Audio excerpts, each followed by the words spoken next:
Sira-sira kahit ginasusan na mahigit 400 milyong piso ang dalawang flood control project sa Oriental Mindoro nang inspeksyonin ni Governor Bons Dolor.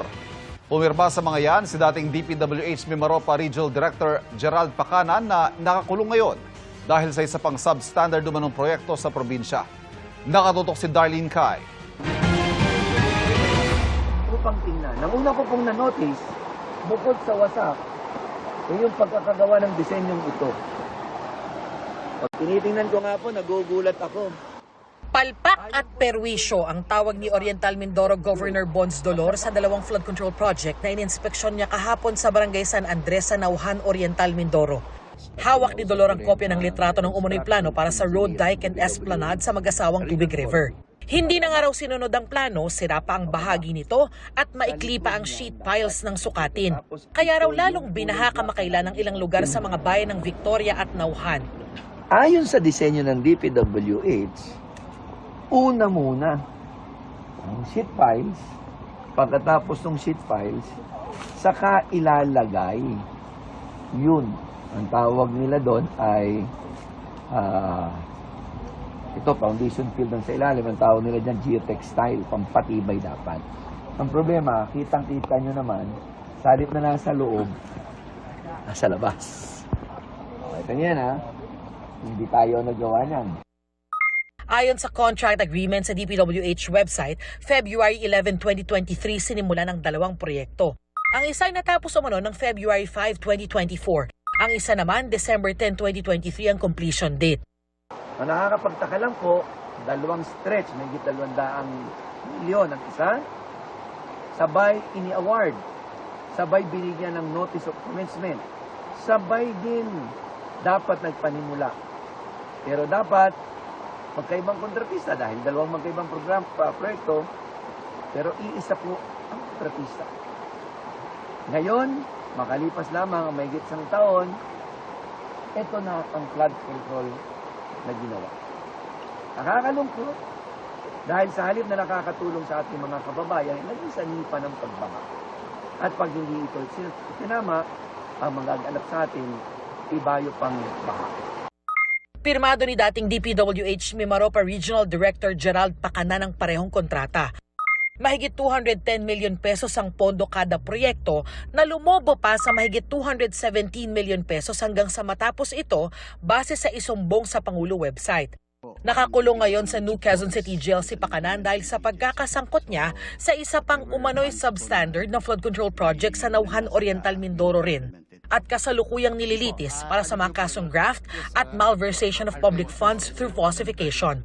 Ang kumpanyang New Big 4J ang kontratista ng parehong flood control project na ininspeksyon ni Dolor.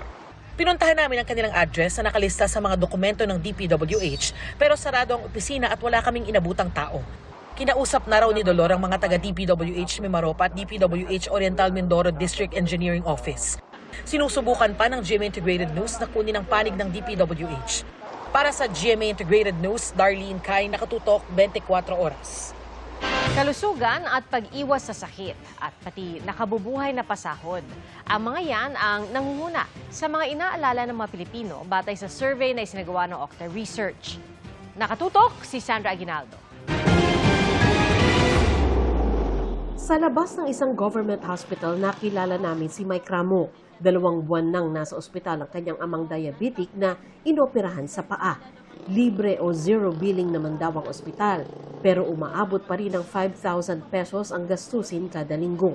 Yung gastos po nung family po namin, yung sa kagaya po yung sa pagkain po namin, tas yung pag bumibili po ng ibang gamot ni Papa, like yung sa dugo. Kailangan daw po kasi na bago daw po maoperahan, sasalinan daw po muna ng dugo. Ang hipag naman ni Mary Jane Capio, nakakonfine din ng libre sa ospital para sa iniindang stage 4 cancer. Sa iba pang gastusin, gaya ng pambili ng gamot at bag ng dugo, sinubukan daw nilang lumapit sa ilang politiko. Pagod lang kami, pila, puyat, gutom. Wala kami nakuha pinasa, tatawagan daw kami. Hanggang ngayon, wala. Hindi na bago ang alalahanin ng mga Pilipino sa kalusugan. Ang pananatiling malusog at pag-iwas sa karamdaman ang nangunguna sa top 5 urgent personal concern ng mga Pinoy, batay sa survey ng Okta Research nitong 4th quarter o huling 3 buwan ng 2025. Sumunod ang makatapos ng pag-aaral o makapagpaaral ng mga anak, sapat na pagkain araw-araw, matatag at maayos na kita at pagnanais na hindi mabiktima ng krimen. Ayon sa Okta Research, mainam na palawakin pa ang benepisyong medikal at matiyak na nararating nito ang lahat ng bahagi ng bansa. Ang hangaring maiwasan ang pagkakasakit ay hindi usaping medical lang. May kinalaman ito sa gastos, sa gamutan, access sa serbisyong pangkalusugan at araw-araw na seguridad ng pamilya. Sa consistent ito sa mga nakaraan na survey, kaya hindi ito panandalian takot, kundi pangmatagalan na alalahanin. Tanggap naman ng DOH ang resulta ng survey na anilay magandang resulta ng pinalawak na mga programa ng gobyerno. Nung nalaman nila na sa utos ng Pangulo ay libre na ang kanilang pagpapagamot sa basic accommodation ng DOH hospitals, abay tumaas yung bilang na nagpapakonsulta. Ayon sa DOH, palalawakin pa nila ang zero billing at mga programa ng PhilHealth. Si Tristan de la Cruz naman, bukod sa kalusugan, pangunahing alalahanin daw ang pag-aaral ng kanyang 3 anak at kung paano mapagkakasya ang kita niya bilang driver. Yung may pababain yung mga bilihin, number 1 na yan sa mga gastusin regarding sa mga pagkain. Mahirap sa mahirap kasi siyempre di ganun kalakihan ng mga sinasahod ng bawat padre pati pamilya. Sa parehong pag-aaral ng Okta Research, sahod o sweldo ang numero 1 sa mga isyong dapat daw tugunan ng gobyerno. Sunod ang pagpapababa ng presyo ng mga bilihin, sapat na supply ng pagkain, pagsugpo sa korupsyon sa gobyerno at libreng edukasyon. These issues constitute the same top 5 issues that we saw noong 3rd quarter. So, anong ini-indicate nito? Actually, hindi lang sa 3rd quarter, pa 2nd quarter.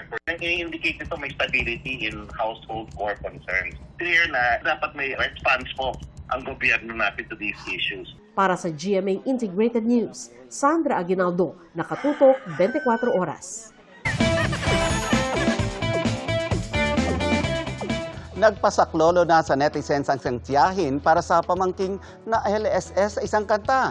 Eto, mahuhulaan nyo kaya ang kanta? Guys, tulungan niyo ako. Ano bang kanta to?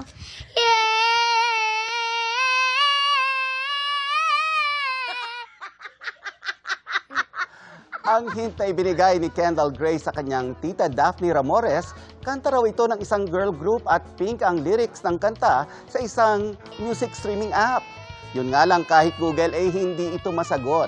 At nang i-post ang video, the search is over dahil nahulaan ng mga netizens ang title ng kanta, Power, na inawit ng isang British girl group. And that's my story this weekend. Ako po si Nelson Canlas. Pia, Ivan? Thank you, Nelson. Salamat, Nelson.